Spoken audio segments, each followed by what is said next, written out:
A toddler is standing at the door. His jacket is on. His shoes are on.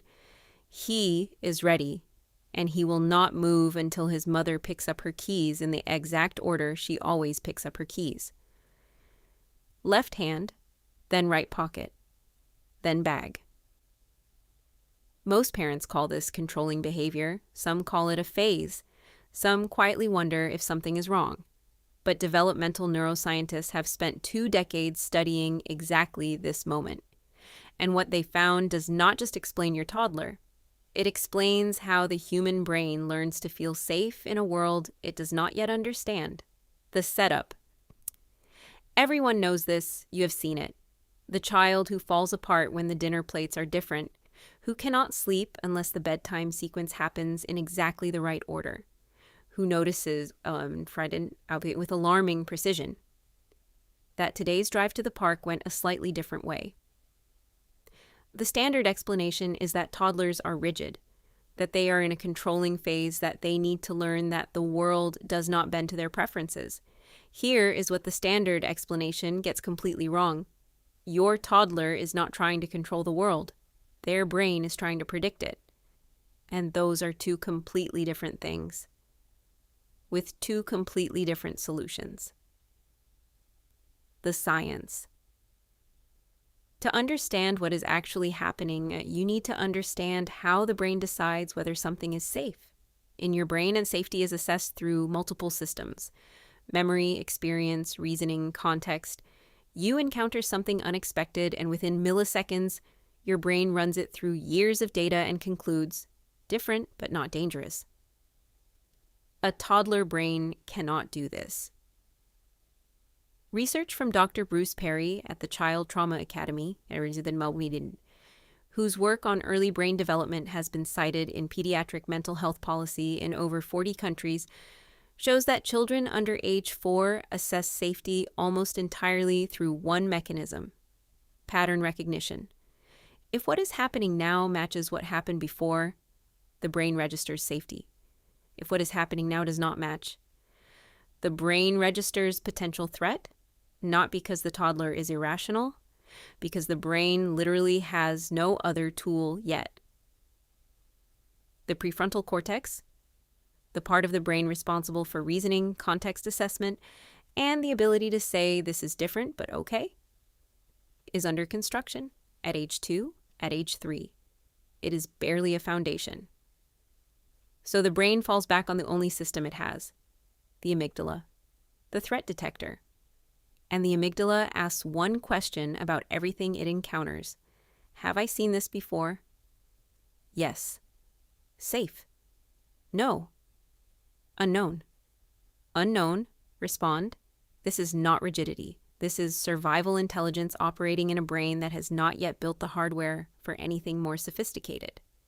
Dr. Gunnar at the University of Minnesota, whose cortisol research in young children is among the most cited in all of developmental psychology, measured stress hormone levels in toddlers across different types of environments. What she found changed how the field thinks about routine entirely. Toddlers in predictable environments, consistent schedules, consistent sequences, consistent caregivers, showed measurably lower cortisol levels throughout the entire day, not just during stressful moments. All day.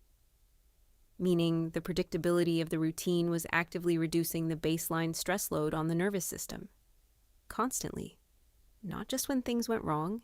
The child with the consistent morning routine was operating from a calmer neurological state all day long, before anything difficult had even happened. And here's the piece that surprises everyone. Dr. Stuart Shanker at York University, whose self-regulation research has shaped education systems across North America, puts it this way. The question a toddler's nervous system is asking constantly, all day, about everything in this moment is not what is happening. It is asking, is this predictable enough to be safe? When the answer is yes, the nervous system is calm. The child can explore, learn, play, adapt, engage. When the answer is no, even because the plate is the wrong color, where the nervous system treats the unpredictability as a signal worth responding to. Not because the plate is dangerous, because unpredictability itself is the signal. The paradox, and here's the part that no one talks about. Most parents worry that a toddler who needs routine will become a rigid adult who cannot handle change. The research says the opposite. Dr. Perry's longitudinal work shows that children who had strong, predictable caregiving environments in early childhood showed greater adaptability, not less in middle and late childhood. Greater. Because the regulated nervous system, the one built on a foundation of predictability, and has more resources available for everything, including flexibility.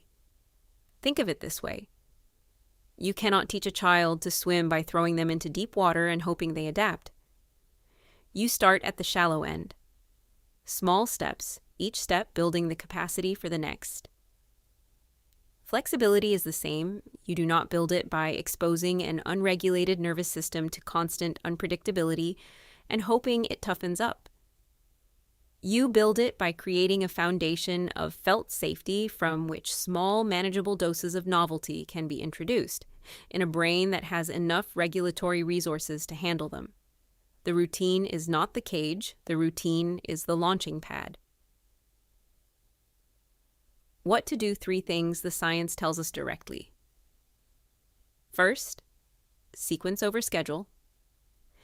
The toddler brain is not primarily tracking clocks. It is tracking what comes after what. Breakfast after waking, dressed after breakfast, shoes after dressed. The sequence is the scaffold. When the sequence is consistent, the nervous system can relax between each step because it already knows what the next one is. That anticipatory knowledge is itself a cortisol reducer. You do not need a perfect schedule.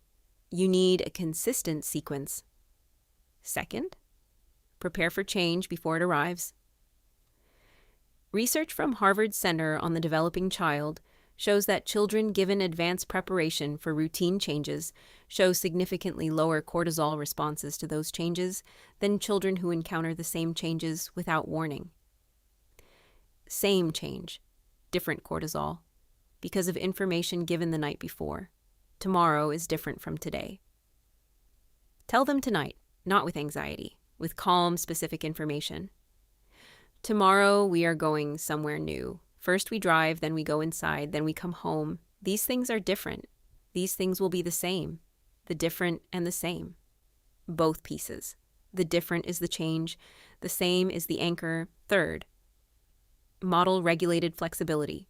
When you encounter an unexpected change, calmly. Narrate it. The road is closed, so we are going a different way. That is new. I think it will be interesting.